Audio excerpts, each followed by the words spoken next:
Hey mga idol, nandito kami ngayon sa Taal, kung saan pumutok ang bulkan. Ito, yan o. O siya, yan. Malayo na kasi kamera natin. Medyo ano eh, umurahin lang eh. O, yun. O, dito kami ngayon sa Palaisdaan. Okay na? Sa Taal. Yan o. O. Ganda rito o. Yun o. Yan o, mahuli mo ba yan? Yan. Ganda rito. Yan. Dito kami sa gitna ng ano. Paano mo ng ano, sandok yun? Bilisan mo. Kawayan eh. Ah? Bagal mo eh, kawayan. Kawayan.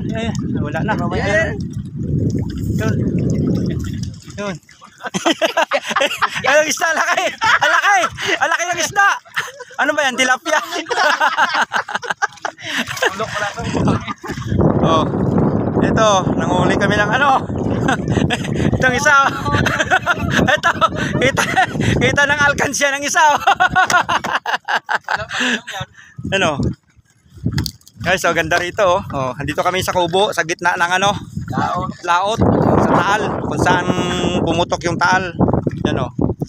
Yan oh. Yan tropa oh. Yan. Yan pala, kung gusto niyo pala bumili ng ano, tilapia. Marami ra ito, 70 lang isang kilo. Ano? Siyempre, mabuti kung marunong sumisid. Gusto niyo bumili. Punta lang ka rito, marami magbilan dito. Yan ang pumutok, yan. Yung likod na yan. Yan. Yung butas na yan sa likod na yan, may butas yan. Yan ang pumutok. Tapos yung mga puti na yan na walang mga puno, yan ay mga abo. Mga laba. Ang Taal. Yan. Yan, nanguli kami ng isda rito. Mababait yung isda dito yun. Gusto mo, ibang nahuli. Oh.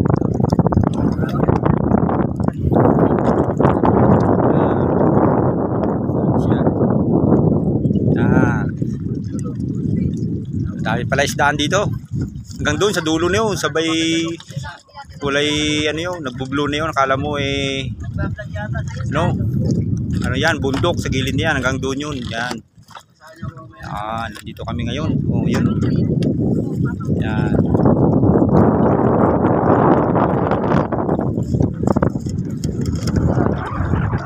Yan.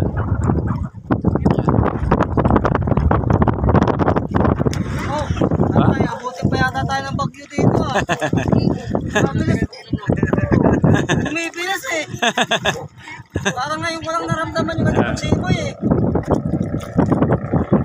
Simoy ng hangin.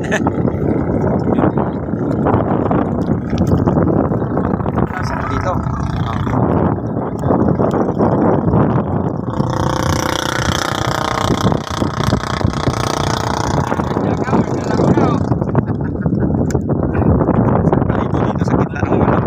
Sa gitna ng tubig.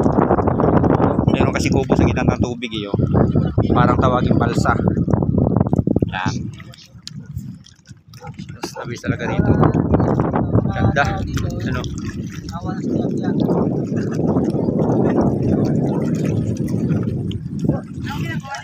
Ayan, naliligo. Ayan, naliligo.